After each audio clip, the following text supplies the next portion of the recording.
Parlons aujourd'hui de cinématique analytique.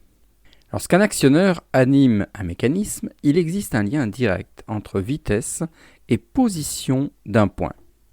Comment déterminer une vitesse à partir d'une position et réciproquement ? Ces calculs sont courants car très souvent dans le cahier des charges, des contraintes de vitesse limite ou de position sont imposées. De plus, il existe un lien entre l'effort à fournir par l'actionneur et l'accélération. Ce lien fera l'objet d'un autre chapitre. Avant ces études de dynamique, il est nécessaire de comprendre et d'établir le lien entre vitesse et accélération. Tout ceci constitue le domaine de la cinématique dont nous allons parler aujourd'hui de façon analytique, c'est-à-dire par des calculs. Nous verrons donc les lois les plus courantes reliant la position, la vitesse et l'accélération. On s'attardera sur le profil de vitesse en trapèze, très courant dans les systèmes, et on traitera deux exemples. En préambule, on peut dire qu'on va établir ici des lois avec la variable de position x, mais on se rappellera qu'elles sont également valables avec un angle θ, un angle de rotation, par exemple. On ne traitera que des cas de vitesse uniforme ou constante, et d'accélération constante. Quelle loi relie vitesse et accélération ? Bien, elle est très simple. L'accélération, c'est la dérivée par rapport au temps de la vitesse. De la même façon, la vitesse, c'est la dérivée par rapport au temps de la position. On le constate, nous avons trois fonctions du temps. Ce sont des fonctions mathématiques. Quelles sont les courbes associées à ces fonctions ? Dans le cas d'une vitesse uniforme, nous avons deux courbes. Une vitesse constante et une position qui est un segment de droite. Dans le cas d'une accélération constante, nous avons trois courbes. L'accélération est constante, la vitesse est un segment de droite, la position une portion de parabole.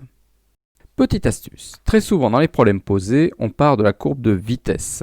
La position atteinte est constituée de l'air ou de la surface sous la courbe de vitesse. Nous traiterons comme premier exemple le cas courant d'un profil de vitesse en trapèze. Pourquoi ? Bien parce que c'est le profil standard que fournit un variateur de vitesse relié à un moteur électrique. Solution très courante.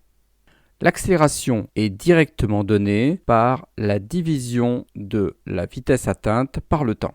La valeur des positions est donnée par l'intégration, c'est-à-dire la surface qui se situe sous la courbe de vitesse.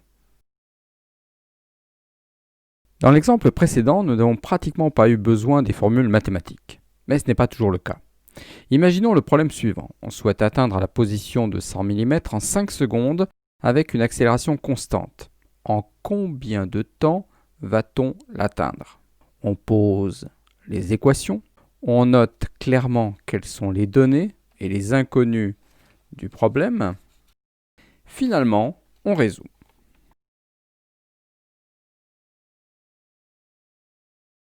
Suivant le problème posé, il n'est pas forcément nécessaire d'avoir recours à toutes les formules mathématiques. Si on donne un profil de vitesse, les calculs d'accélération et de position se déduisent assez aisément de ce profil. Si les données du problème sont plus complexes, il faut faire appel aux formules. Notez précisément les inconnus, les données du problème, puis résoudre.